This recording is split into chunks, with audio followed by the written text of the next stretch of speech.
अगड़म बगड़म तिकड़म intellectualism पे भाषण देने से बचना चाहिए। अब आप ही की बात बताता हूं। सतीश जी, आपने यही बोला ना कि 160 रुपए का मस्टर्ड ऑयल था, सरसों का तेल, जो कि अब आपको 250 रुपए में मिलता है। यही बोला ना आपने। अब मैं दर्शकों से कहता हूं, जाके चेक करिए, जब टाइम फ्रेम की बात होगी तो बराबर में होगा ना।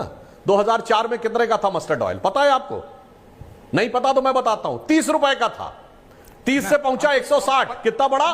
530%। अब 160 से बढ़ा 250, कितना बढ़ा?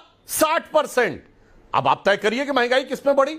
जब आप 10-11 साल में देखेंगे तो उससे पहले के 10 साल में कितना बढ़ा और इसके बाद के 10 साल में कितना बढ़ा। इसीलिए मैं कह रहा हूं, ये अगड़म बगड़म तिकड़म इंटेलेक्चुअलिज्म, इन सारी चीजों से बचने का प्रयास करना चाहिए। अब आइए, आपने कहा पेइंग पावर, ये जो पर कैपिटा इनकम, जब हमारी सरकार आई 74,000 रुपए थी, आज 2,16,000 रुपए। पर आपको पता है, परचेजिंग पावर पैरिटी में भारत की पर कैपिटा इनकम दुनिया में 5वें नंबर पे है।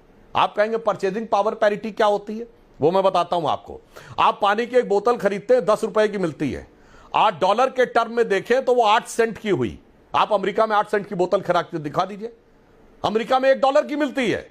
इसे कहते हैं परचेजिंग पावर पैरिटी। तो जब आप किसी भी देश की पर कैपिटा इनकम देखते हैं तो हिंदुस्तान के आदमी को डॉलर में सामान नहीं खरीदना है। इसलिए देखिए, फिर ये इंटेलेक्चुअलिज्म करिए तो आप पत्रकार हैं तो बिल्कुल ईमानदारी से करिए, मगर इस देश का मुझे इंटेलेक्चुअलिज्म समझ में नहीं आता है। ऐश्वर्य जी, दलाई लामा जो बौद्ध धर्म के सबसे बड़े धर्मगुरु हैं पूरे विश्व में, मगर किसी बुद्धिस्ट को मैंने दलाई लामा के पक्ष में बोलते नहीं देखा। दलाई लामा को डिफेंड करने भारत में कोई बुद्धिस्ट बोल ही नहीं रहा है। सुई पटक सन्नाटा। दुनिया के सबसे बड़े बौद्ध देश तिब्बत को तबाह करने वाले चीन के बारे में कोई बुद्धिस्ट नहीं बोलता। सब चुप। दलाई लामा को जान से मारने की कोशिश करने वाले के ऊपर कोई बुद्धिस्ट नहीं बोलता। और जिसने भगवान बुद्ध की सबसे बड़ी मूर्ति बामियान में तोप लगा के उड़ा दी, उस पर कोई बुद्धिस्ट नहीं बोलता। अब एक बात पंकज जी की बात को बता देना चाहता हूं। पंकज जी, आपने बड़े आराम से बोला वो चहेते उद्योगपति, तो मैं बताना चाहता हूं, वो जो जिसको आप हमारे चहेते उद्योगपति कह रहे हैं, उसको सबसे बड़ा सोलर का प्रोजेक्ट मिला अशोक गहलोत की राजस्थान सरकार में, कितना? 60,000 करोड़ रुपए का।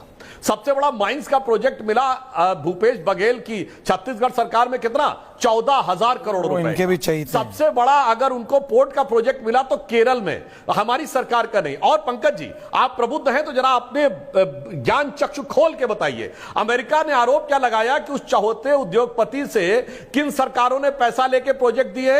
हमारी सरकार नहीं थी। उड़ीसा पे आरोप लगाया है, तेलंगाना, तमिलनाडु, आंध्रा, सब जगह इंडी गठबंधन की सरकारें थी। और मैं दर्शकों को बता दूं, ये जो चहेते उद्योगपति की